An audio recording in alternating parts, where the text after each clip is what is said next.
going on, everybody? This is Blair Johnson with the Badass Records podcast, and I'm pleased to share with you that today's guest, or this week's guest, is none other than Marty Wall, longtime Kansas City-radio DJ with KY 102 and 610. Marty is a voiceover artist at VoiceWorks. You can check out his professional stuff there at martywall.com. He's also a musician in his spare time, part of 3 different acts. Check all that out at Marty Wall Music over on Facebook. He's also got a Bandcamp, and one of his other outfits has its own page as well. It's called Marty and Gary on Facebook. Badass Records is one-on-one long-form-ish conversations with people talking about themselves, what they're into, and a little bit about some of their favorite music. New episodes are out Thursdays. Everything lives on the site, badassrecordspodcast.com. If you're interested in being a guest on the show, or you know somebody that would, hit me up at badassrecordspodcast@gmail.com. You can keep tabs on the thing on Twitter and Instagram, and subscribe where you stream your music and your podcasts, or on YouTube.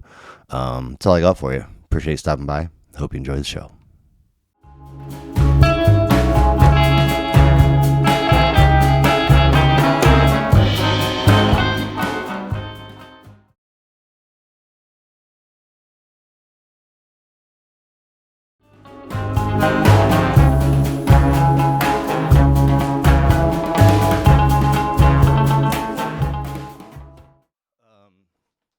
Appreciate you being here.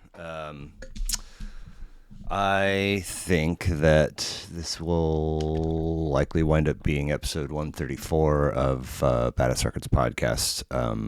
Hanging out with Marty Wall. How's it going? Awesome. How are you? Good. Thank you. Very comfy surroundings. Thank you. Do you ever read any of those books, or just kind of make you look smart? Some of them. I have read much more in my younger years. So did I, and why does that just shut off? I feel like I read like short stories and not that many novels. I'd read historical, nonfiction and stuff, and I feel like I just never read anymore. I mean, kids for me is a lot of it. But I mean, I know plenty of parents that are like, I've read 162 books this year. And I'm like, what? My wife does this book club and never reads the book. And I bet, and she's not alone, I bet. And in the beginning, she'd be like, ooh, let me see if I can, try and get a little synopsis or something, which I'm sure she could do online. But she'd read a handful of pages, and then in the end, it's just wine and, getting together. And Absolutely. You're recharging the old tank socially. Mm-hmm. I believe to my core that at some point, I will have read all of them. At the same time, I do love the meme of the like Robert Downey Jr.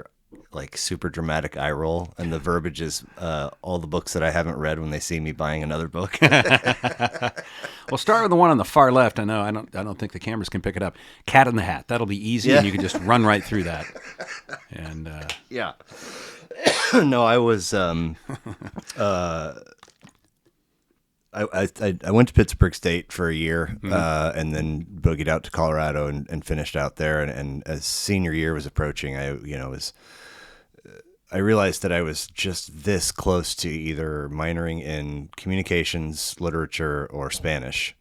And I chose literature. I was already fluent. I had gotten tons of experience from newspaper and radio and hanging around the communications department.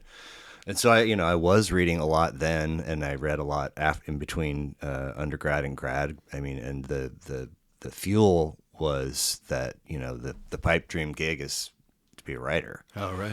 So it's like keep fueling that tank, and the next great American novel will flow through, right? You know what I'm saying? And at some point, it's like, a lot of books up there that I haven't read yet. Well, there's still time. Yeah, there's still time. So, appreciate you being here. VoiceWorks Inc. Yes. Voiceover. You're a voiceover artist. MartyWall.com. You've been doing that for Since 1996. I dabbled in it probably starting in the early 90s when I was at a radio station. I was working with people who recorded the commercials, and I was a radio geek as a kid growing up. And I just started asking them about it. I became fascinated with it, and I befriended one of the people who was, her name's Roberta Solomon. She's still back in town now after a time on the West Coast, but she was part of a cadre of the people who here in town were absolutely the A-list top voiceover people. And at that time, before the internet and before massive connectivity, audio and video wise, entities in town, advertising agencies, companies, whatever, got their voice work in town. And Kansas City had major advertising agencies. Barkley is still here. Bernstein Rain was really big at the time. VML was just starting out. They were actually something different. Now they're gigantic. But at any rate, there were huge accounts here. Walmart was here. McDonald's was here. Western Auto, this is a long time ago. But Shoney's like another one that's gone a long time ago. But and I'm Blockbuster. Yeah. And so you could, you'd go to sometimes you'd go to one of these local recording studios. You'd be called in for one gig, and somebody'd see you sitting there, and they'd say, "Marty, you got 10 minutes," and you'd go in and do another gig. And it was just like, what is this world? I want to be a part of this. And they were fun. A lot of them were fun. Some of them was just boilerplate, retail stuff, buy, sell. But a lot of it was super creative. Like people were writing little, in 30 seconds or a minute, especially in a radio commercial, there was a tremendous amount of creativity.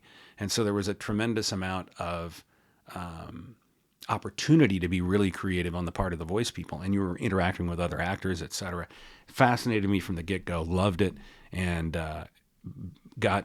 was successful at it pretty early, and ended up, I'm still doing that. Nice. The environment's changed a lot, but so now I do it from my house. Right. And don't ever see anybody. But wild. I mean, I can't remember the last time I used to do spots all the time with other actors. Somebody's over in this studio, somebody's over in this studio. I mean, within a studio complex, they're in Studio A, I'm in Studio B, I'm behind another glass, we're looking at each other, we're bringing this line thing of sight. to life. Yeah. And I just can't even remember the last time I worked with another actor. It was so much fun. I'm sure. So much fun.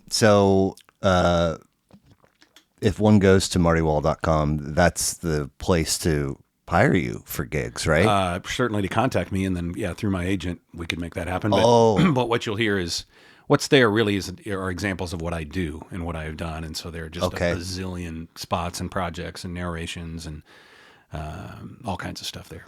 I didn't poke around too long, but I wasn't successful plugging VoiceWorks into the Google machine. It kept giving me some thing in California. That's interesting. I know. Yeah, VoiceWorks. I'm sorry, MartyWall.com. So VoiceWorks is my company, my S Corp, just the name to run the business through. But I pretty much book and everything just by my name, Marty Wall. Okay. So. Okay. Right on. Totally random. You mentioned Western Auto. I've always wondered, that sign on that building downtown is like kind of a visual icon, an identifier for the city. What is the significance with Western Auto in Kansas City? Western Auto was started here. Okay. In fact, I didn't know this. I've been a longtime friend of someone whose family was associated with the founding of Western Auto. I just found that out like a couple of weeks ago. I've known these people for like 30 years. We're just sitting around going, well, what'd your grandfather do or whatever. And they were an auto parts store, but they were also everything associated with cars. And then they kind of got into lifestyle. Like you'd go buy your sled at Western Auto, which kind of make, your kid's sled at Western Auto, the Western Flyer. Oh, yeah. Anyway, O'Reilly kind of changed the whole world, also out of relatively locally out of Springfield, Missouri. Okay. And Western Auto, got kind of swallowed up in all that stuff. Wow. Yeah. I think the roots of Western Auto exist, I think, in, do I have this right? Maybe Parts America. Okay. Okay. You know, one of the entities is still that those are the old Western Auto stores, but in this neighborhood here in Brookside, America, Western Auto would have been where a thrift store is now at roughly 81st and Warnell. That was a Western Auto. And then there's one on Johnson Drive on the north side of the street across from the abandoned grocery store. And anyway, we're getting way deep in the weeds, but anyway, they were all over the place. Do you know what happens in that building downtown? Is it... in the Western Auto building? Yeah, that was, I believe, still owned by, do I have this right?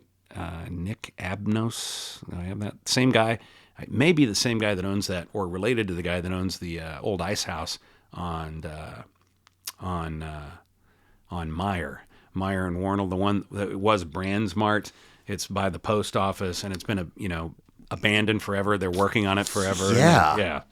That was, that was an era, in the 80s, watching Chiefs broadcast or whatever, and they would show that spot, and tons of ads. And it's like still, it's right down the street, really. And I drive past it, and it's just, a jaw dropper. Like, what is going on in that property? Well, Western Auto, that building downtown, that was a major national auto retailer from early in the automotive business. And that was their headquarters. And so that's their sign up there. And then the building is owned by this guy, I think, who did futons, if I remember right. Anyway, this is beauty of podcast. We could be making this up. Pulling this directly from where. Right. Well, somehow, some way, the Facebook algorithm started feeding me and the people you may know, a lot of the time, it's either somebody on a stage with an instrument in their hand, or they're behind a mic, and so I'm like, I'm going to message that person. And it's, a lot of times I'm hitting send and, not that I'm not thinking clearly, but it's sort of a fast and furious kind of thing. At some point it dropped you in there, and we started messaging. And so I went to your profile and saw the post about going to 980, and I was like something, and then you told me about your radio background. I was like, oh my God, I used to for sure listen to you. Probably if you were into music at your age too, you probably did. Mostly because this sounds crazy now, but it's been that long ago. But KY102 hired me, and I'd already been in radio. I was at KMBZ before that, and in Lawrence before that. But KY102 hired me, I think, trying to figure out how to navigate the landscape of music circa 90, 91, 92. Because you had alternative, which we weren't really calling it then, but it became alternative. You had the force of college radio stuff, which was not getting airplay almost anywhere. We're talking major bands, REM. Yeah. Right? Yeah. Elvis Costello. People weren't playing this stuff in major markets all over the country because there were kind of they called it corporate rock. There were a lot of programming forces that were national that were saying, no, it's Bad Company, Foreigner, Boston, all that stuff, which is fine. It's all, music's music. Musicians, that's the thing about musicians get rid of a lot of those prejudices instantly. Like if you hang out with musicians, they'll be like, God, I love that Foreigner song. And you'll be like, really, Foreigner? Or wow, how about Tom Scholz was a freak of a creative genius, in front of Boston. Bands that like a lot of people from the alternative world or the cool music world would be like, oh, they suck. Man, there's good music everywhere, in every genre. Right. But anyway, there was this pressure for that music, and then at the right about the time they started trying to figure that out, hair band stuff was starting to get so prevalent. Yeah. And it didn't really mesh. It was hard to play like Warrant Cherry Pie next to the Moody Blues, or it was like, does this sound right? Like the older part of the demographic didn't want to hear the hair band stuff. And then the hair band kids were like, well, I'm not interested in Crosby, Stills, Nash & Young at all. So like stations like KY were trying to, what do we do? So they gave me the night show and let me play Elvis Costello and REM. And then some new bands started showing up. Gin Blossoms, Toad the Wet Sprocket, Counting Crows, There's a million I'm forgetting. Dave Matthews, we were certainly the first to play him in this town on that show. And it was just this little night show. And then the bands would come through town and there was nobody to talk to. It was me, and they'd be like, you want to host the show at Sandstone at the time? Yeah. So I'd go and be on stage, No shit. introducing Cool. all these bands. I remember, watching the guys in Soul Asylum shoot baskets, as the opening band is playing behind, they had like a basketball court behind at Sandstone. Getting ready to go on. I'd sitting and talking to Sheryl Crow and kind of right when Tuesday Night Music Club had come out. John Popper from Blues Traveler. All these guys were eminently accessible because major radio wasn't playing. Yeah. And my show was on a major radio station, but it was this night show that played different stuff, and it was just a blast. Well, in your the info portion of your page, you've got the call letters listed, and I saw KYYS, and instantly KYYS Kansas City, and with the hippo and bumper sticker. I mean, I had in my Scout camp box, there's a bunch of bumper stickers. You flip it, and I got an old school KY102 sticker in there. But I was my mom, she bought a Toyota Tercel in 1981 and opted she and her sister went and bought basically matching Tercels, different colors. My aunt ponied up. They were edgy, weren't they? My aunt ponied up whatever the difference was to have FM radio. My mom did not. So we were exclusively 71 WHB, which I just learned a few months ago what that stands for. I thought it was the call. World's happiest broadcasters. And why? Because they're playing oldies all the time? I don't know. I mean, they were at the time, but I mean, WHB was one of the first top 40 stations in the country. When there weren't formats really for radio stations in the beginning. They were what we called full service. I worked at one. KMBZ was a full service radio station, but we had kind of a music format. But WOW in Omaha was the first one. This guy named Todd Storrs. Todd Storrs invented top 40 radio. Said, why don't we play whatever the top 40 selling songs in the market are? And so they would get that information from record stores. Not initially. Casey Kasem. No, Casey Kasem took his from Billboard. Okay. So his top 40, American top 40, came from the Billboard charts. He started that show in July of 1970. Okay. But before that, the top 40 format existed. They had not nationalized it in any way. And radio stations were prohibited via the FCC Act of 1934 from being owned by, you couldn't have a conglomerate own like 100 radio stations because, wisely I think, the federal government was concerned that one entity would control public opinion too much. So they wanted it diversified. So you could only own, like it was a combo. You could own like 7 radio stations, 2 newspapers and a TV station or whatever. There was literally a formula for it. Wow. Kind of an antitrust thing. And so Todd Storrs had WOW and they had a handful of other stations. But instead what happened, instead of like controlling ownership, these consultant groups would get together and kind of sell you a format. And so Storrs' top 40 format went everywhere. WHB was one of them. Now that I think about it, Storrs may have owned WHB too. Where did WHB broadcast out of?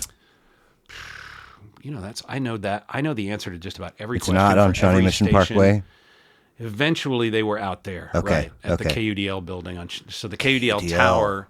Delilah Tower is, After the tower there is by that BMW dealership at I-35 and Shawnee Mission Parkway. So HB was there, but they were downtown years ago. But in their heyday, I honestly don't know the answer to that question. KBZ was at 50th and Belinder.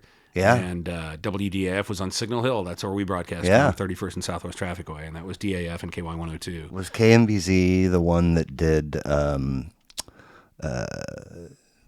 Paul Harvey? Paul Harvey was on WDAF, which was on Signal Hill. Okay. And then eventually Rush, right? Rush was KMBZ. That's a good story. Okay. So I was doing middays at KMBZ, and I got hired there. It's a full-service radio station. So I'm sorry, and that means? It means that we did news, weather, sports. We probably had if you're a full service station, you probably had a local sports team that you broadcast. You would have conversations like this, although they would be much shorter. Sure. You'd have just people. Charlie Wheeler, the mayor, was on with Mike Murphy, who was on KMBZ. It was kind of groundbreaking. He'd be on like every Monday and just shoot the ball and take calls. People call up and say, "I got chuck holes at 63rd and and Oak." Okay, I'll jot that down. Crazy stuff. But it was magical because it was so local and so real and so authentic and so like neighbors together. It was like next door, except on the radio, except with informed people, qualified people talking to you, along with informed just normal and qualified folks. So anyway, and you would, in between all this conversation and stuff, you'd play records. It was a crazy deal to think about. A lot of talk, a lot of music, and a lot of weather and a lot of sports. And you'd have KMBZ had the Royals, yes, and the Jayhawks. So anyway, Rush. They start going down the road to doing more talk. So the morning's still playing records, and I'm the midday guy, and I'm still playing records. They move afternoon to sports talk, and they do syndicated talk at night. Then they move like morning to all news. Anyway, we get to the point where I'm on the air playing records and talking to like the guy from Burbelia or the woman from the arts and crafts store or whatever, and just yucking around, or a theater critic or whatever. And I'm playing records it got down to 2 hours a day, or three or 2 hours a day. Meanwhile, Rush Limbaugh is this nationally syndicated phenomenon. And so they brought Rush Limbaugh in, and they came in to fire me. And I said, well, don't fire me. You can find something else to do. Why did it take you so long to replace me with Rush Limbaugh? He's a phenomenon, why am I playing records? So anyway, I was the last guy to play records on that station. Oh, no And kidding. I was replaced by Rush Limbaugh. Wow. Who actually worked at KMBZ about 8 years before that. Is he Nebraska He's from Cape guy? Girardeau. Oh, okay, interesting. Wow. Yeah, and he worked for the Royals in promotions. Right, early 80s or 70s? Yeah. Okay. And so I became pals with George Brett at that time. And then he became a commentator on KMBZ, which was kind of a precursor. Okay, we can see where this guy's going to go. And then he created this character. I have no idea how much Rush Limbaugh believed any of the stuff he said. Are you serious? I believe he probably did, yes. But I think he got there perhaps, look, this is just guessing, but I think he got there less by strongly held belief than he did by what sells. Of course. I mean, he was a radio guy. Yeah. And he created this pompous character. Before that, he called himself Jeff Christie, and he was on KUDL for what that's worth. Rush Limbaugh was not his birth Rush name? Limbaugh is his name. Was Jeff Christie is Jeff what? Jeff Christie was a radio name. Okay. Yeah. Because So, Rush Limbaugh is a weird name, you must admit. So speaking of books, have you read Al Franken's? Mm-hmm. Okay. Rush Limbaugh is a big fat idiot. Yeah. No, it's been a while since I've read that. There were 2 books I read from Franken, but okay. I'm a Franken fan. Okay. A funny guy. Yeah, for sure. And I'm certainly more on his side of the political aisle. But I hear you. So Rush, by the way, was incredibly talented. That was good radio. We carried it. I listened to it all the time. I admired his skill. And I was less developed as a human being. So when he would do the thing where he made fun of homeless people or made fun of gay people or whatever, whatever I was, 27 years old or whatever, and I was like, oh, it's pretty funny, before I realized, no, that's really not that funny. But right. But he knew how to entertain. It was very entertaining radio. Sure. But he became this thing that people thought was serious, and I don't think, he just, sorry. Huh. He was he shouldn't have been the Congressional Medal of Honor or whatever he got. He was no thought leader. He was a provocateur. Sure. And a loose cannon. And anyway. So, like I said, most of anything I'm getting is 71 WHB in the car.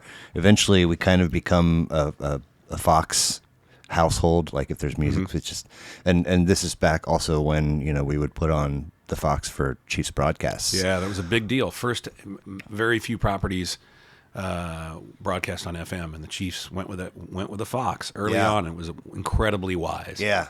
So by the time I'm 6th, 7th grade and get my first AM/FM dual cassette, my first one might have been a single. Anyway, now I can listen to tunes in my room, and it literally, for the first one I had was really cheap. So however long it was alive, the dial never moved further this way than 101 and further that way than 102. It's like annoying commercial or a song that I've heard too much and I just pump. So it's like, I mean, I grew up certainly hearing you, but I mean, Skid, and you know, a lot of these long time, and just like you mentioned Boston, there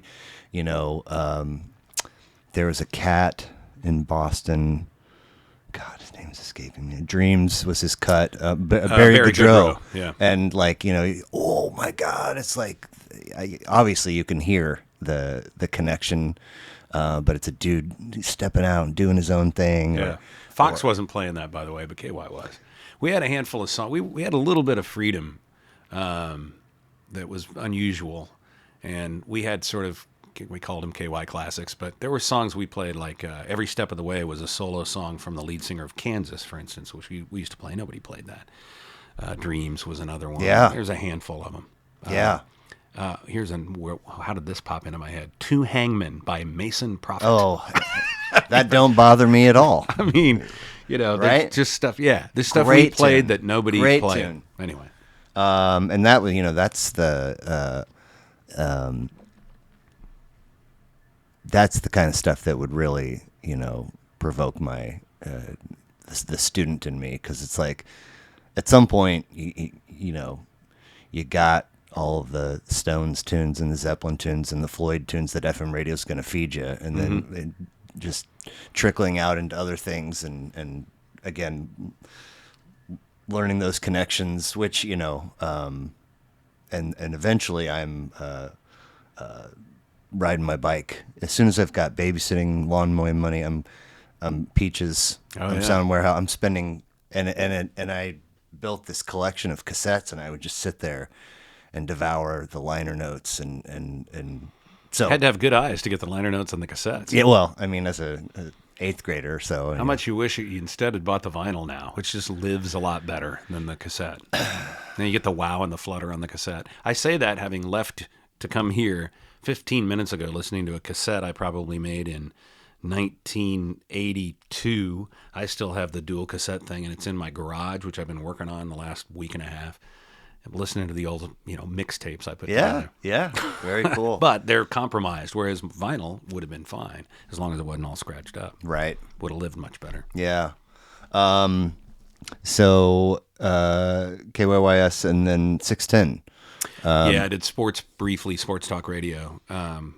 Not something I was really perfectly suited for. They hired me to be more of the same guy I was on KY, kind of a personality, less of a complete sports focused guy. And they were going to do kind of now that's what they do. They later, 10, 15 years later, they've morphed into that, where the guy is talking sports, but he's also talking, I was at this bar the other night. And anyway, what do you think about girls who do that? Whatever. Not talking about sports. Well, they brought me in on that pretense. And I mean, within like 2 weeks ago, I always changed our mind. We're going to heavy sports, mostly Chiefs. And I'm like, oh, wait a minute. I got to remember it's center, 2 tackles, guard. And I mean, I'm a casual fan. I'm a pretty big baseball fan. Know baseball pretty well. And did the Royals pregame and postgame 20 years apart. Did it in 88 and 2008. I think I was pretty well qualified to do that for what that show was at the time. But the guy that does it now, Josh Vernier, is a lot better at it than I was. Okay. Anyway, I was miscast there. It was fun. They paid me well. It was great. I did it for 3 years, and then that ended, and thus ended my radio career. Okay. 16 years ago. There was a cat that was around for a short amount of time doing Royals post named Greg. He's great. I worked with him. Yeah. Greg was my sidekick. Okay. And he saved my bacon 100 times, because sports radio started to move into this place. And again, now there's this tangent that's sort of moving away from it a little bit. But anyway, it moved into this place where you had to know everything about everything. My old pal Soren Petro does a great show on 810. I listen all the time. It's like kind of the only radio I really listen to these days. And you know what he knows just shocks me. I mean, like, how do you even do that? I mean, he has to live it and eat it and breathe it. He has a passion for it that I did not have. So I just knew, I just wrote out the string doing that gig. Well, But Greg was great. What's his last name? Baseball. Last name's escaping me. It starts with an S and I can't remember it. Yeah. Where are you, Greg? Right. But I would call in. I thought he was so good that I would call, and he quickly, probably not too many Blairs call in, but he quickly started calling me like Captain Optimist or something like that. They gave me a nickname, and I was like, I feel I fit into this. I don't remember how he found us. He might have been doing a local website or something. Yeah, he was very, minor very league? into minor league stuff. Yes. And this was right about the beginning of analytics. Yeah. And so he's starting to, he knows what WHIP is and he knows what OPS is, and I don't, at the time. And I ended up, he and the interns we would get would be like, they knew so much more about, I knew the Royals well, I knew the game of baseball well, I thought, or well enough at the time. Right. Although I didn't have any of those analytics at my disposal. These kids did, and Greg did. And so I thought we did a really good show. Actually, the sports talk thing, I made it through. But the Royals, the last year I did that Royals postgame show, I was very proud of that show. I think it was a very good one. Well, I seem to recall as Greg was here, and then he wasn't, and then it was Robert Ford. Yeah, and Robert Ford ended up with the Houston Astros. Yeah, and he's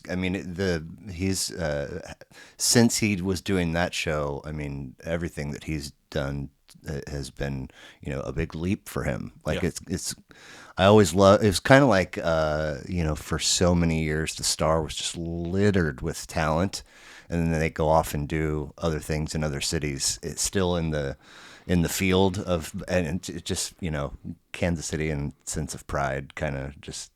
It's hard not to gush a little bit. Yeah, there's a story I won't tell about that deal, but yeah, Ford replaced me directly. So okay. Greg and I did the show, and then that season ended, which was 2008. Okay, and then Robert came in 2009. Okay, I would still call in just for a little bit, and we bickered a little bit. I think it was on the phone once or twice, and then it was just on Twitter. But he used to and probably still does say Salvador Perez. And I'd be like, dude, it's not. And he was like, yes, it is. And I was like, all right. So thank you for being here. Thank you for sharing a couple of records with me. I just typically will roll through them in year of release. And so if we do so, we start in 1972. Elton John, Honky Chateau, 5th of 31 for him. 10 tracks, 45 minutes. My homeboy Dave Schloss did episode 78, and also this is twice now. He picked this record as well? One of a few. So this is the second appearance for this one. And this is also, I believe, the first Elton studio to have Dee Murray on bass and Nigel Olsson on drums, which is such a... That maybe, I don't know. I thought that would have happened before Honky Chateau, but you may be right. But that's the band. I'm not sure either. Now that you say that, but I'm pretty sure they were on Goodbye Yellow Brick Road, which came afterwards. This. Yeah. So this is Honky Chateau, followed by Don't Shoot Me, I'm Only the Piano Player, followed by Yellow Brick Road. And the thing about you mentioned whatever it was, 5 of 31. No, the amazing thing is the 6 in a row is let's go backwards from Caribou in 75, right? 75. I'm not going backwards. I'm sorry. Captain Fantastic. Okay. 76. I may have a year wrong here. Maybe 75, 74. I think that's what it is. So it's Captain Fantastic 75, Caribou 74. Goodbye Yellow Brick Road 73, Don't Shoot Me 72, Honky Chateau 71. And just show me anybody with not only that volume, but that quality across that volume. And it's born of the process that Elton and Bernie Taupin, his lyricist, used. And Honky Chateau was recorded in France at this chateau. They recorded there more than once. And they would all live in this, house to record. That's common. The Rolling Stones did it. Lots of bands do it. And Bernie would, they'd all get up in the morning and be eating cereal and stuff. And Bernie would hand Elton a handful of lyrics. Seriously? Yeah. And the piano was set up like in the kitchen, and they had, instruments sitting around. And Elton was notoriously like ADD, he just wanted to always move on to the next thing. So Bernie would hand him a couple of lyrics, and Elton would be like, I don't like that. And he'd literally spend like a handful of just maybe 5, 10, 15 minutes. I mean, multiple interviews will confirm this. He said, I just didn't have the patience for it. So if it didn't happen in those first few minutes, out went the song. If it did happen, they fleshed that thing out in like an hour. And so this stupid album was recorded in 2 weeks. Fleetwood Mac took like a year in Sausalito, doing every kind of drug and having every kind of affair. And, produced a great record, but actually Tusk is the one that took forever. But Tusk is fantastic. This is a spectacular record that they did in 2 weeks. Wow. So they would go, they'd flesh out the basic song, and then they'd go record the basic tracks. And then they'd, as Davy Johnstone says, Elton, when he's bored, is a bugger. So as soon as we got that down, we like kicked him out of the chateau and like let him do something else. And then we would go do the vocals. So I always thought as a kid, knowing a little something about music, that those amazing vocals were Elton double and triple tracked. And there are places where it is, but most of the backing vocals you hear on all these records that I just mentioned are the band. It's Nigel and Davy and Dee singing those 3-part harmonies. They made up the arrangements themselves on the spot in like the afternoon or evening after they did a whole freaking song.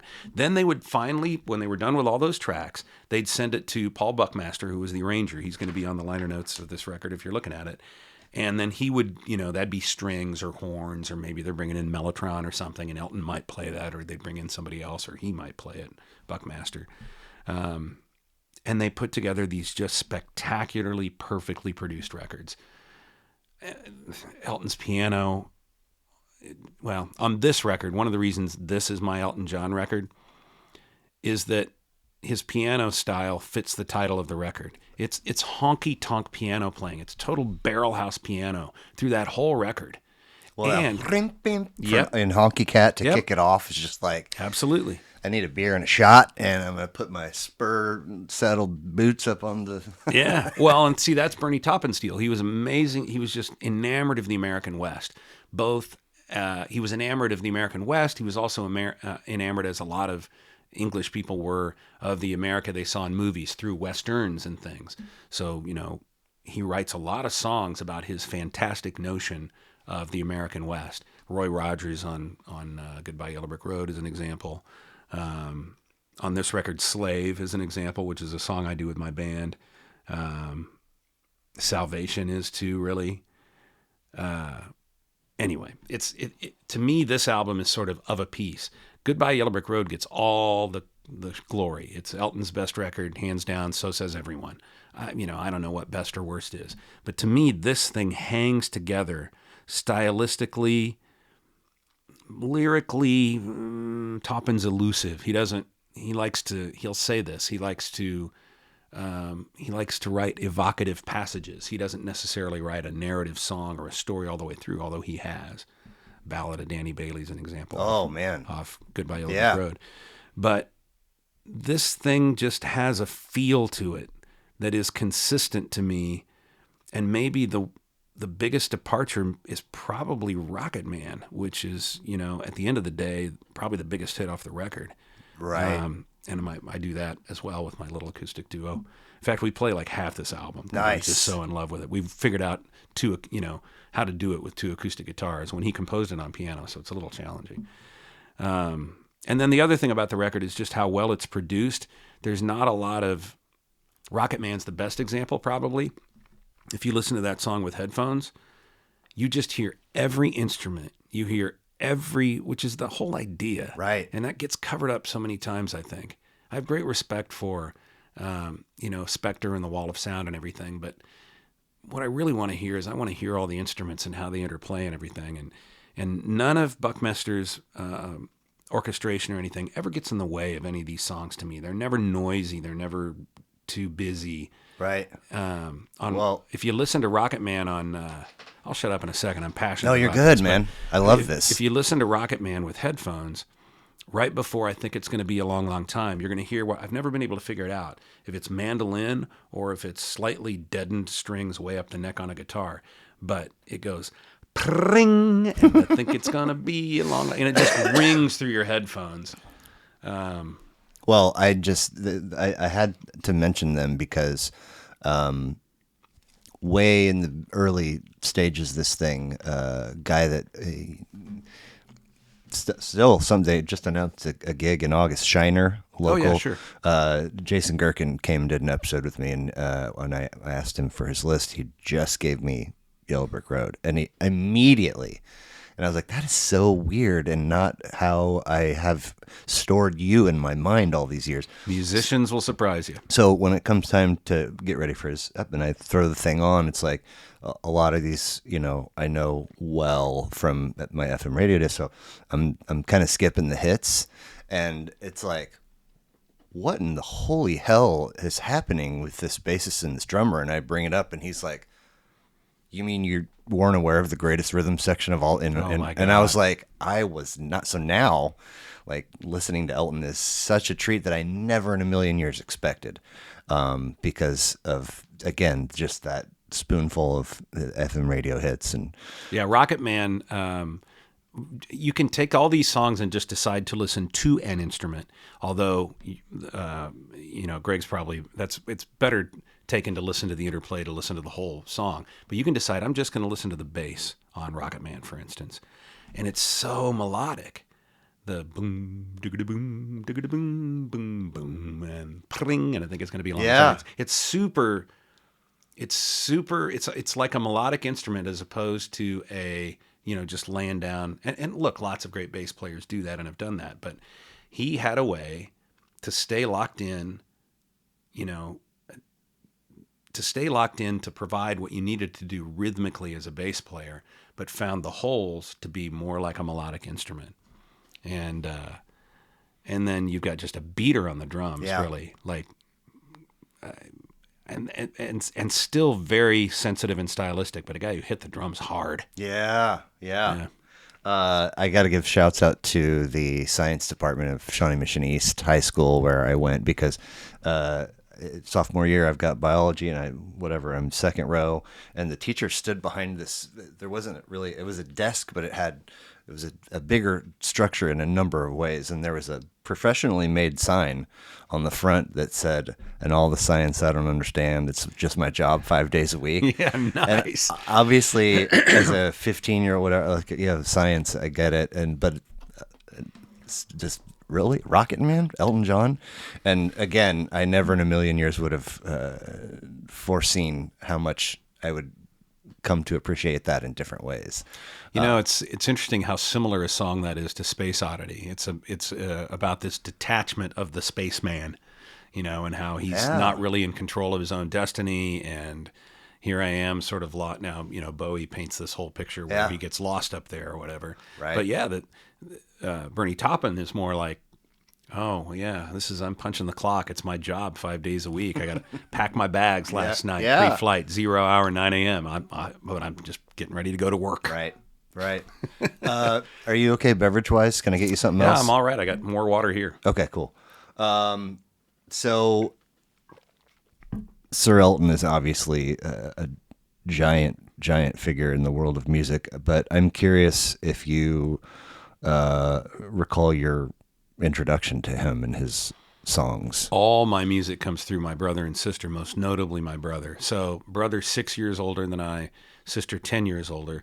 Sister was more into poppy stuff. Like I remember some of her 45s that we played on the stereo, which I actually, an old console Zenith stereo that I now still have in my basement. Nice. I need to actually have an electrician coming tomorrow because to try and get an outlet over to that part of the basement we just built so I can plug that thing in and just I'll find a cartridge and play some records on it just for old time's sake. But she had more of the pop stuff, Bobby Sherman, and she had Venus by the Shocking Blue, I remember on 45.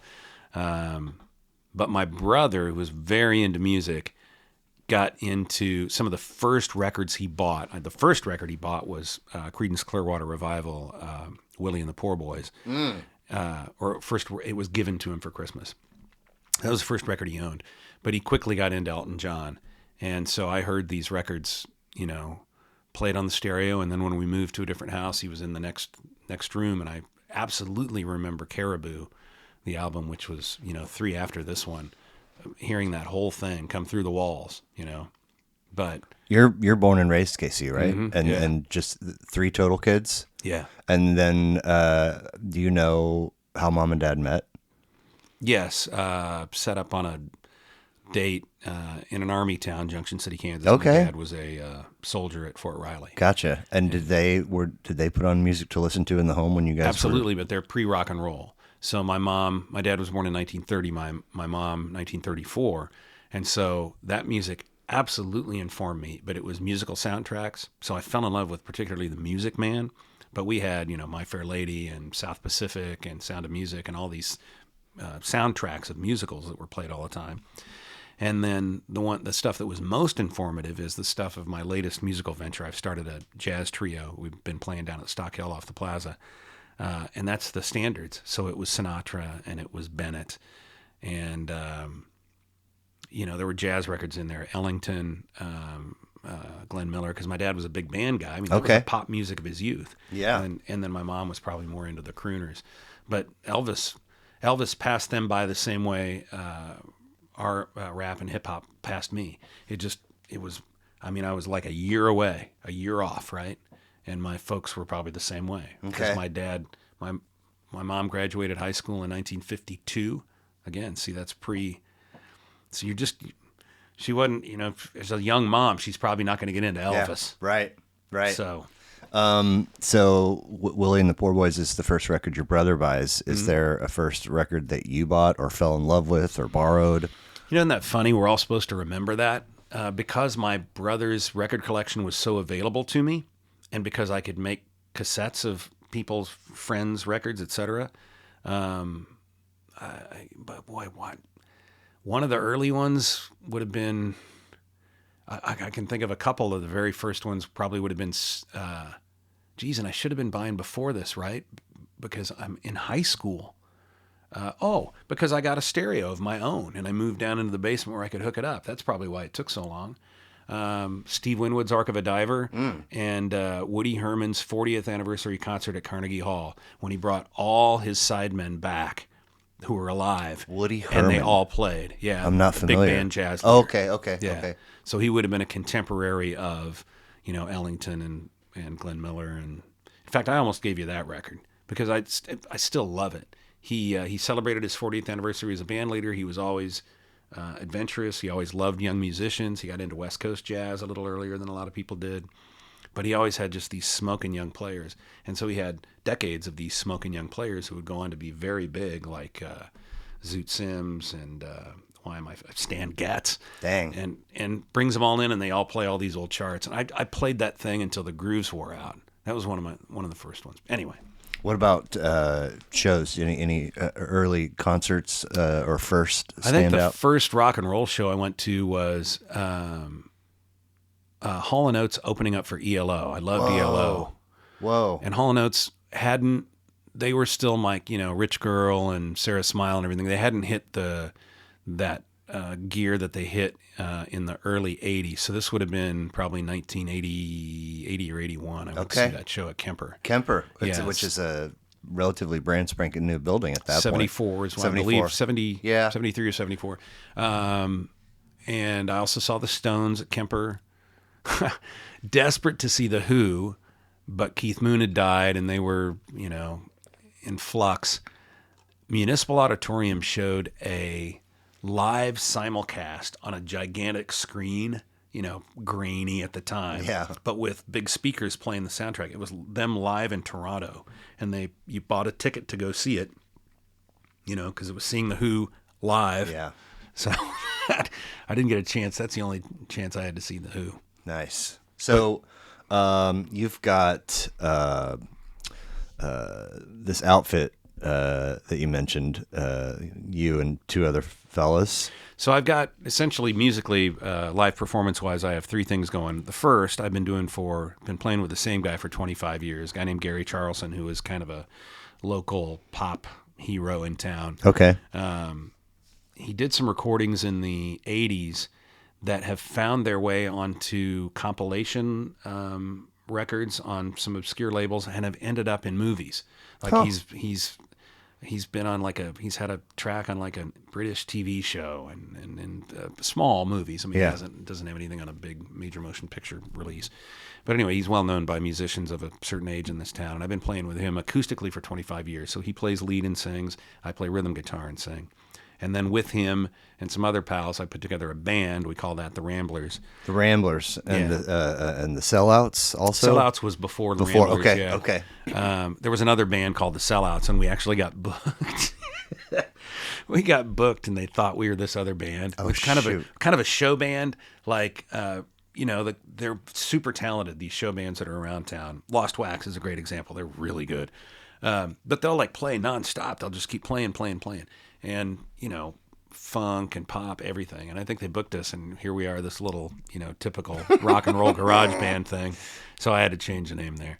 And then the last thing I've done is this jazz trio, singing the standards.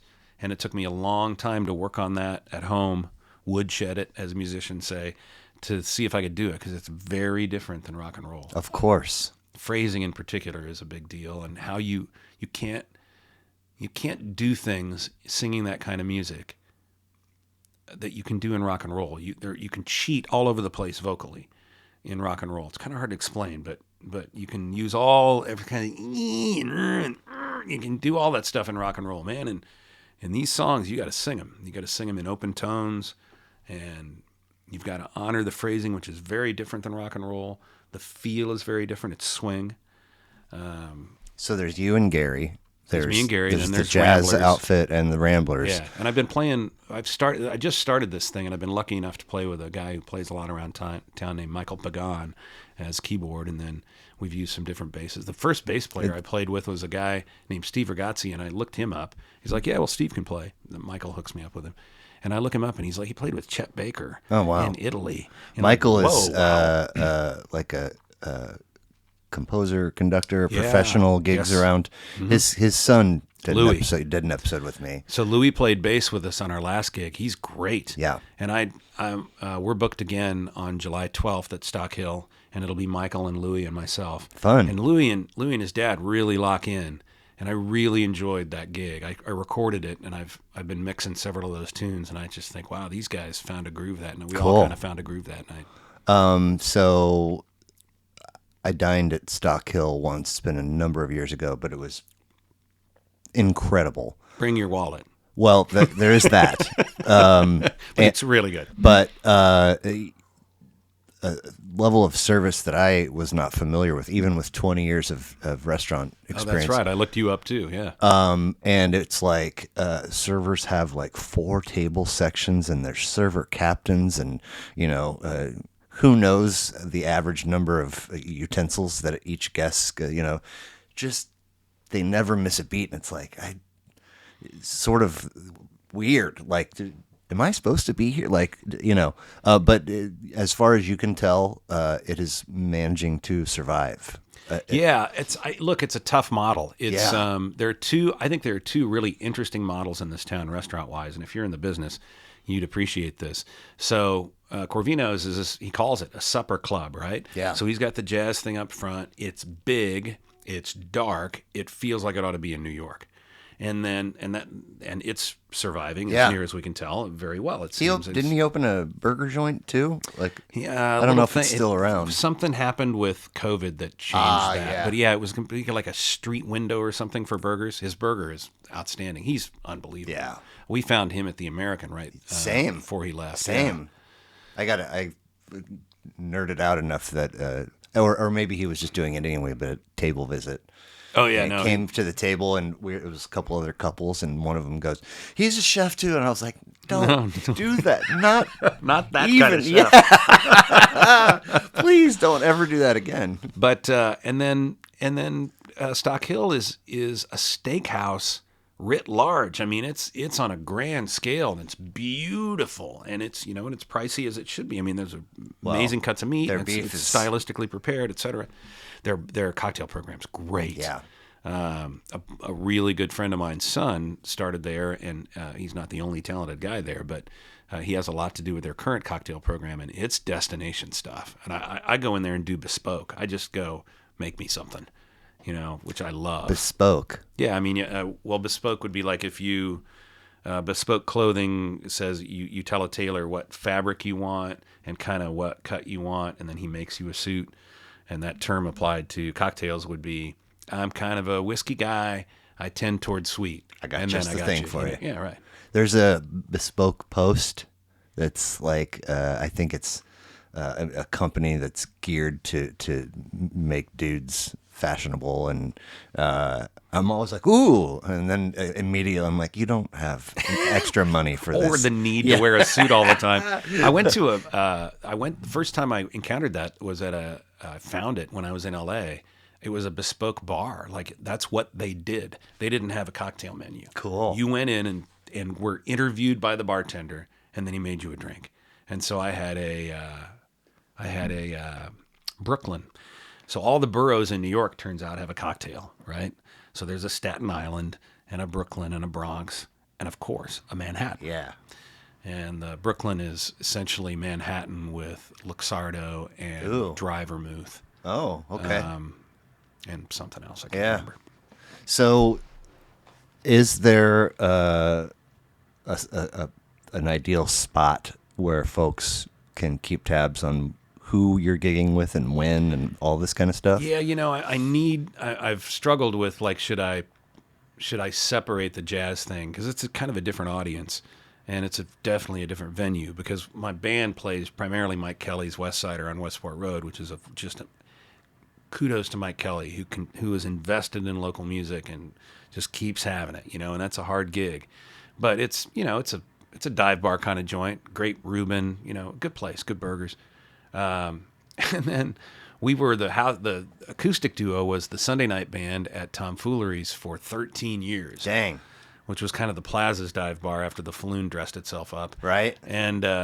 And then we play the last Sunday of every month at the Flea Market of all places. Yeah. And it's goofy. Yeah. And, where you're playing Rocket Man, it's nice and quiet. Somebody, Bob, your burger, Johnny Bob. So we play those kind of joints. So I'm thinking maybe I should put maybe a different website for the jazz. But boy, that was a long answer to your very short question. Sorry, which is Facebook. Just your Marty and Gary or Marty Wall Music.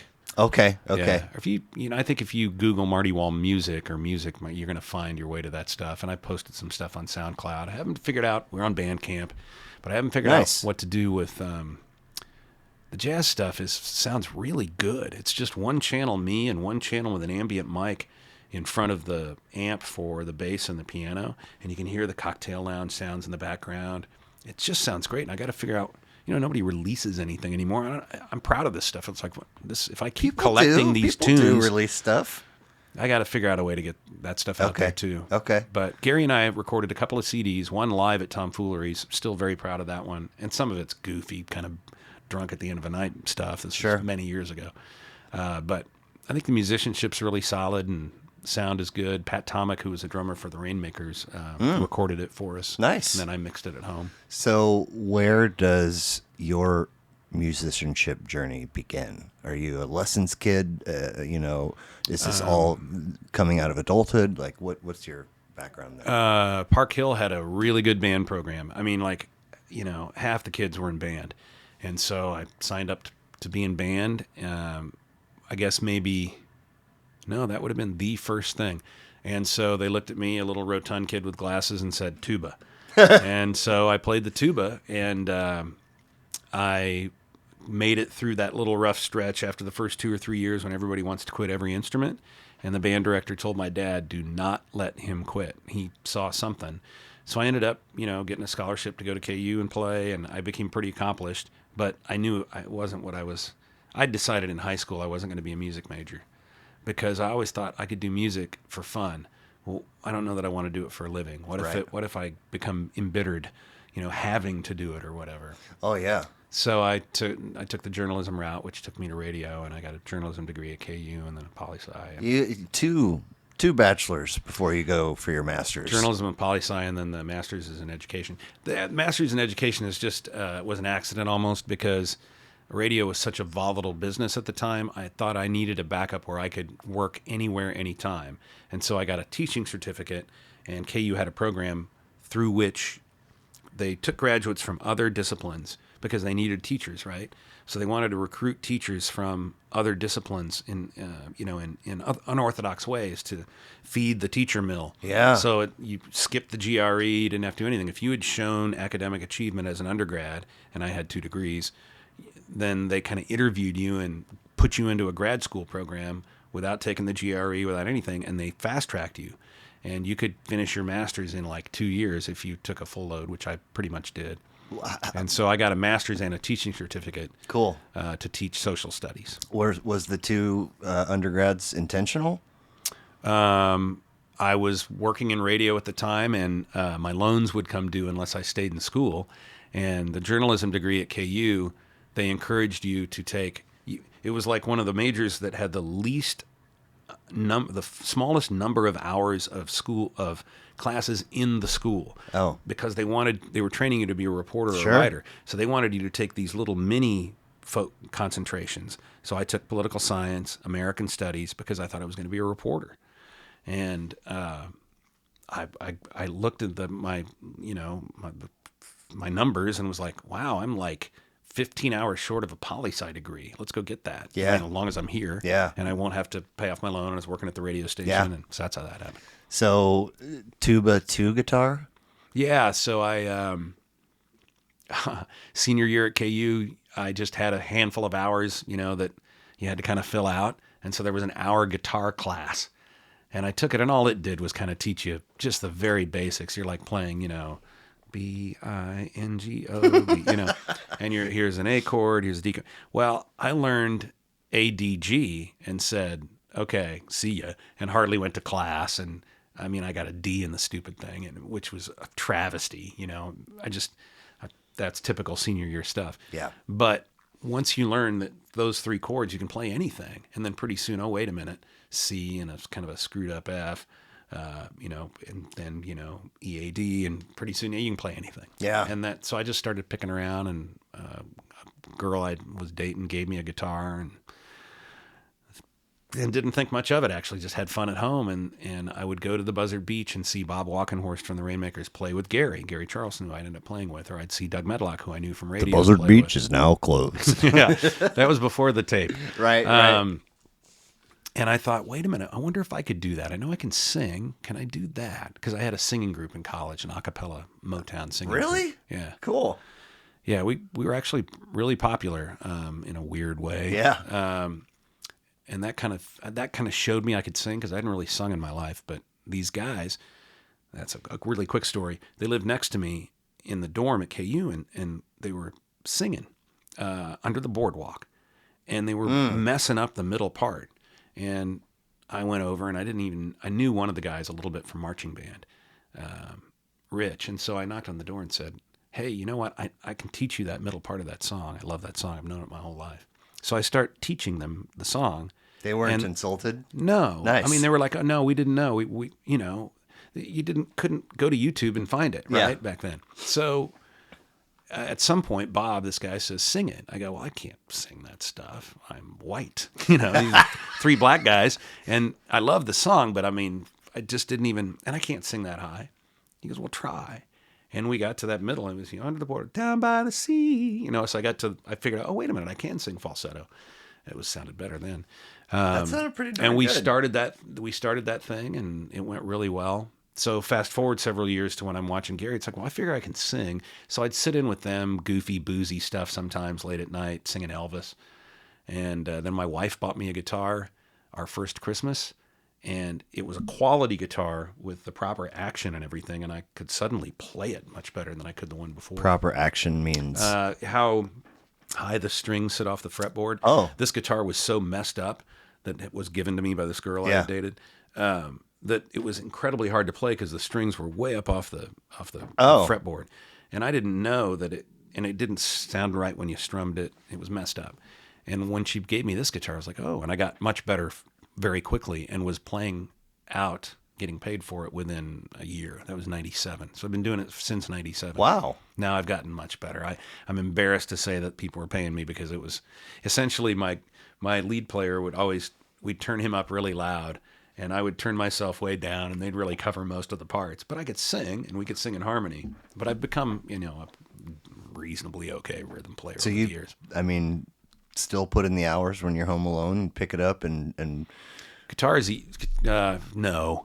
Okay. I mean, to learn new songs, I will. Sure. But I haven't rehearsed with Gary in years, maybe a decade. I mean, I'll bring a song to the gig, and give him a couple of structure notions, and off we go. what about for the jazz thing?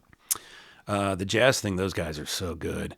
I rehearsed once, ran through some songs, and then after that, just said, here's some versions you could listen to. Oh, I've got that chart. Oh, I know that song. And then you just fly. That's scary.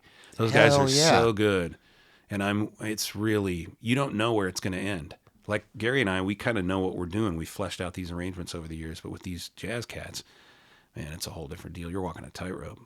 It's a blast. And then the Ramblers stuff. That's just garage bandy. It's all over the place. Okay. A couple of songs from the band, some Elvis, obscure stuff nobody knows that we love playing.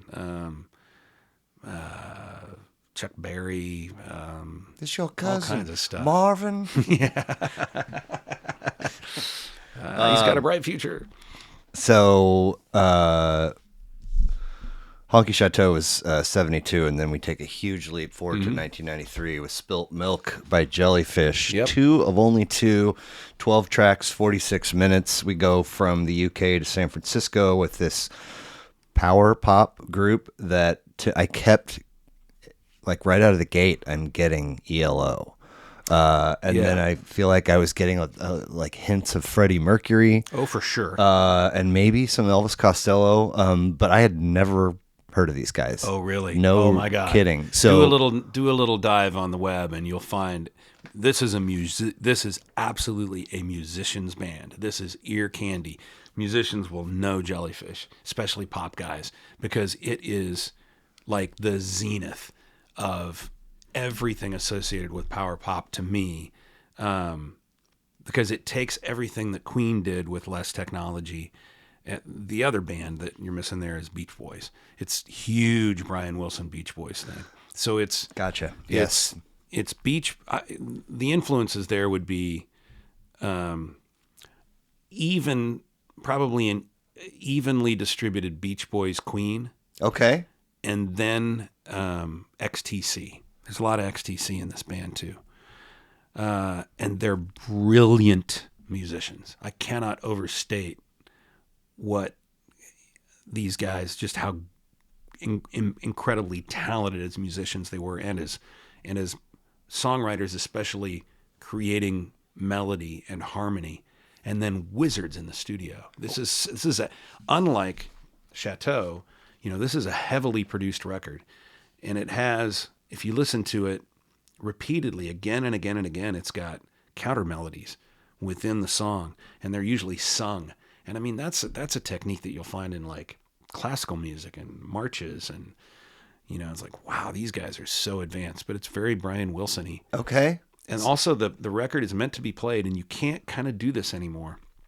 If they're super expensive. I lost mine. If you can find the original CD, the song, the CD plays all the way through and back to the beginning. It plays in a circle. What? So that the end of Brighter Day, it fades to the exact beginning of Hush, which is the first track. That's cool. Yeah, it's a circle. So fascinating record. How did these guys hit your radar? We played them, and I met him, and I was like, KYYS? yeah, KY. Okay. We played him. No kidding. Yeah. Wow. And we hosted them on a show too. That was at the Chateau, which I don't even know what's there anymore, but the corner of Westport Road and a block east of Pennsylvania, whatever that is, Jefferson, I guess, right? Anyway, block west. I'm sorry. We had them they did a live show, and in those days I would broadcast my show, and I would be there live, and I would introduce them live on the radio. And we were plugged into their board, so then we would play, pardon me, live first song or two. So it was very cool. Did that with Hell Warren yeah. Zevon. What? Yeah. Peter Himmelman, I remember we did that. I'm going to forget guys. Dada, who's now touring again. Love Dada. Anyway, yeah, you can find all kinds of... I would encourage people to find this record any way they can if they're at all into Queen, Beach Boys, XTC. And I think it literally is like what all those guys could have done if they hung around long enough, or had all the, hadn't split up, or, Brian Wilson didn't have his problems, or lose your voice, or whatever. If they were still viable, this is the record they would have produced, all of them. Cool. Queen was edgier. Something. I mean, the production on this is crazy good. It is good. It was very enjoyable. And they're playing, there's brass in it. And they're grabbing synthesizer sounds as well as, I'm pretty sure, old Mellotron sounds. And the counter melodies, the vocals, they're just shocking. There's 4 freshmen in it via the Beach Boys. The way they do the way the harmonies are structured, and the way they do it dynamically, where there's a lot of wah, wah, like that kind of stuff, that came directly from the 4 freshmen who Brian Wilson copied, and then from the Beach Boys. It is a spectacular record. I'm not doing it justice talking about it. It's it was ear candy to the max. I was, first, obviously I see it when you give me your list, I see it written there. But then when I see the album art cover, I, for whatever reason, go, this is going to be heavy. And then I was like, oh, I was not, that was inaccurate. They were also, I mean, if they just stuck together, and Andy Sturmer's still out there doing stuff. He's doing soundtrack stuff, and he did animation, cartoons. Manning's got a band somewhere. But if they'd found a way to stay together, their idea of what was happening in alternative just never took off. And they were also into the whole Mark Bolan, sweet kind of motif, where you're like androgynous. They were pretty boys, and they had long hair and dressed in really flamboyant, like, Eric Clapton. These guys did. Cream, yeah. Okay, And interesting. it just, that was their deal, and it just kind of never really took off. Right. But musicians know the record, man. I'll tell you that right now. Okay. Well, they were 2 really fun records to listen to. Did you have any other shouts out or honorable mentions record-wise? Album-wise, I could just go on and on and on, but I did mention in an email to you, I get into production a lot. I listen to stuff in headphones. And when I say production, it's not so much like this Jellyfish record, which is super heavily produced. I get into songs that are what I would call perfectly produced. Like, they're just the right amount of whatever it is. And there are some, I've often thought maybe if I had to pick one, the Beach Boys are going to be all over this list. But if I leave the Beach Boys out, The Temptations' Just My Imagination is almost a perfect song and perfectly produced. It's an amazing record to start with. Just the song itself is so solid, but the orchestration is so subtle and so beautiful, and it's also kind of a counter melody. The string thing toward the end of the song before they go back into the A section it's not dissonant, but it's really against the main melody of the song. It's like, what even is this? What are they doing? and Eddie Kendricks is so close to the mic. Listen to it in headphones. You can hear his lip smack. He'll say, each day through my window, I watch her as she passes by. Before he goes to open his mouth for the next. Yeah. It's so intimate, and it's perfect because that's the lyric of the song. It's his imagination that this girl is out there. It is an incredibly introspective song, and the orchestration and everything matches it. And it begins with the Temptations as only they could do. It just begins with the ooh and, 4-part harmony, and you can hear the bass will just rattle you, either in headphones or turn it up and listen. I went to see the Temptations. I've been going on way too long. Went to see the Temptations, and I can't remember if Eddie Kendricks had come back to. No, he hadn't. But aside from them, it's the real Temptations. And I remember listening to whatever song it was, and it was at Starlight, and my chest was vibrating just from the sound of the vocal bass. What? The vocal bass? In other words, he was just singing, you know what I mean? But it was such a low frequency. He was doing that note, whatever it was, and it was just rumbling through that whole arena. Whoa. Just his voice. Wow. And I was like, wow. I mean, you can listen to... Anyway, that would be my sort of honorable mention, single. We forget singles. Sure. I admire the production on all of Carly Simon's stuff a lot. But, we could be here forever. But Right. you asked me to pick two. There's two. There you go. So I like to close with a series of goofy questions, and then we'll wrap and get you out of here. Uh-oh. Rapid fire. The first one is you get to have lunch with any one of your choosing, dead or alive. Who are you choosing and why? Wow. I'd go with Jesus Christ. No kidding. And I just have a feeling he'd say a lot of stuff different than what people say about him. Shouts out to Jesus Christ, the first mention here on Badass Records podcast. Great answer, though. I love it. Let's say you're given all the necessary resources to hammer out your number one personal and or professional bucket list item. What is it, or what are they? Right now, and I think that changes because I'm always kind of this one's actually attainable, but my interests are varied and I kind of skip from one thing to the next thing, whatever. But this jazz thing that I've started, what I'd really love to do I'd love to do it with a big band. I'd love to do it like what all those records I grew up with Are you a talking smoking like band. 12 folks? More like 15. 15 yeah. folks. Yeah, Holy so smokes. my favorite Sinatra records, I would have thrown those into the honorable mentions, but it's when he forms his own record label, Reprise, and he hooks up with Count Basie. Yeah. And the arrangements are like Billy May, Neil Hefti. They're really like, they're edgy, smoking, hard swinging records. I'd love to, deliver that line from that song and then hear that huge brass behind me just go whang, Anyway, I have a line of sight to making that happen. Cool. But I got to get the rest, this trio thing going first. Sure, that's fair. You're given the ability to visit your past self at any age you're choosing. What age are you choosing, and what are you saying? Well, rather than talk about you'd go back and give yourself advice or something like that, I would instead just say, John Mayer has this song called 1983, where he's talking about how magical this one particular, it's on Room for Squares, which is another great record. He says, I wish everything could be like 1983. And I realized, wow, I'm exactly a generation apart. 1973 was kind of a magical time. I remember all the songs on the radio. I remember the way they sounded.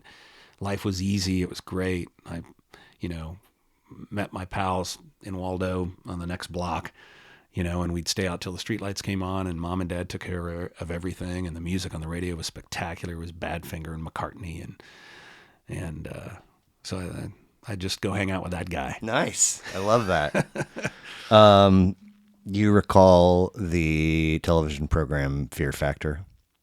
I was aware of it. Same. I never watched it, but I know that Joe Rogan hosted it, and it was sort of this reality-ish thing where you freak people out. The example I always give is, they lay you in a coffin and dump 400 spiders on you, or what, and you have to. What would be the absolute worst Fear Factor challenge for Marty Wall?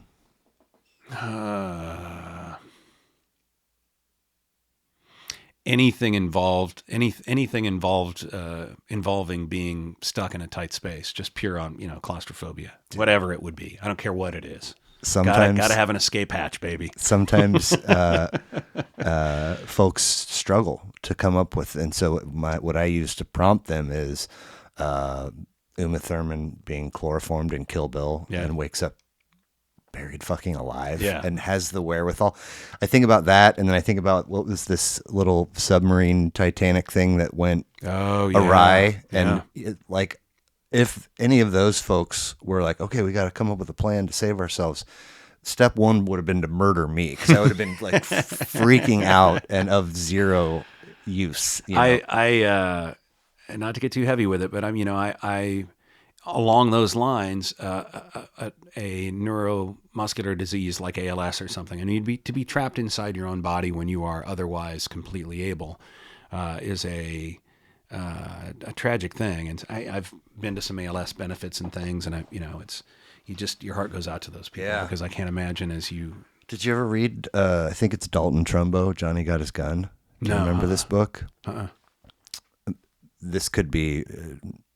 The accuracy with which I'm going to say this is up for debate, but I think that the entire premise of the story is that this is an injured vet who I think is quadriplegic and can't, blind, deaf, like all of, and he's trying to figure out a way to communicate to anyone the message, kill me. Right. You know, yeah. But not to get you need too to heavy. do that question in a different order, right? When do we get happy again? Please complete this. The world would immediately become a better place. Excuse me, in which to live, if only Donald Trump never existed. Hey, but it's not just him. Real quick. So this is the political scientist in me. I appealed in every way I could on social media, etc., to try and tell folks, like, if you'd, and then you sound like you're smarter than them, and you don't want to be that guy. No. I just mean I had the luxury of having an education that I took, political theory. I studied at a super base level. I'm no expert, but I saw lots of examples in history of the people becoming subservient to a strong man. And it happens all the time, all over throughout history, again and again and again. It just never happened to us, ever, ever. So I would tell people, it's not about being Republican. It's not about being Democrat. It has nothing to do with it. This individual, who happens at this time to be this fellow Donald Trump, is the absolute worst, academically, historically, scientifically speaking, if you look at democracy as a system and think of it sort of scientifically. It's the Achilles heel. It's the thing democracy was most scared of. And Plato warned that democracy would face its biggest challenge from within, as opposed to someone coming. Right.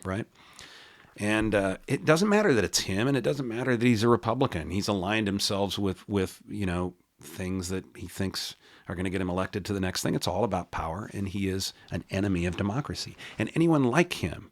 So it's like you can come off as being a Trump hater or something. It's just, yes, it is him. I think he's just evil. But it's more what he represents. There'll be another one. Yep. If we're not lucky. Yep. Somehow we've gotten through this whole 200 plus year experiment without, closest we came maybe would have been Huey Long in Louisiana in the 30s, because we were desperate. We were looking at communism at that time, was emerging. But this is bad juju. I just don't understand, like, the impeachments and the Colorado thing. Like, it doesn't make sense to me, and I know nothing about politics, how he's still allowed to be in the mix. It just seems like the documents, we could go on and on and on, but yet, just right there. Well, hopefully that part of it plays out in a court system that, is in no way partisan. And if he does bad things that are against the law, he's not going to be able to, keep doing them. And that's our hope. And there's all this stuff's playing out in court right now. But the bigger hope is that people wake up and go, this idiot? Really? This idiot who that is a bigger hope. Makes fun of Gold Star families, makes fun of the disabled, talks about grabbing women by their genitals, has affairs. I mean, on what moral ground does the Christian right stand with this guy?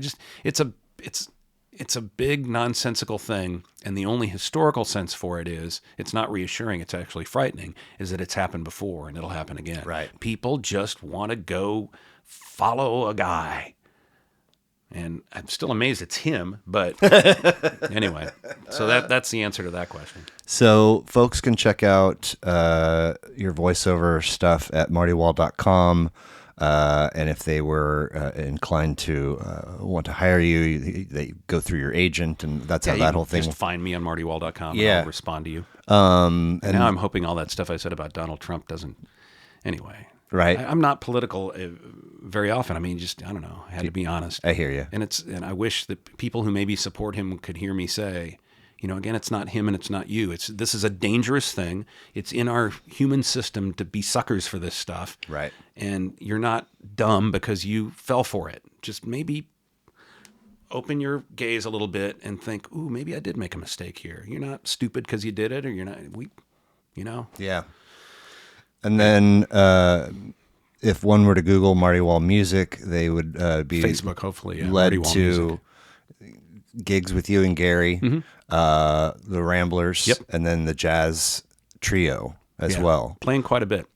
So Cool. Multiple times this month we've already played out again in Nice. June, July. So Anything that you had hoped that we would cover that we did not? no, this has been fascinating. I've enjoyed the heck out of it. Cool. Well, I really appreciate it. It was Thank very you. nice to meet you, and talk to you soon. Will do. Thanks.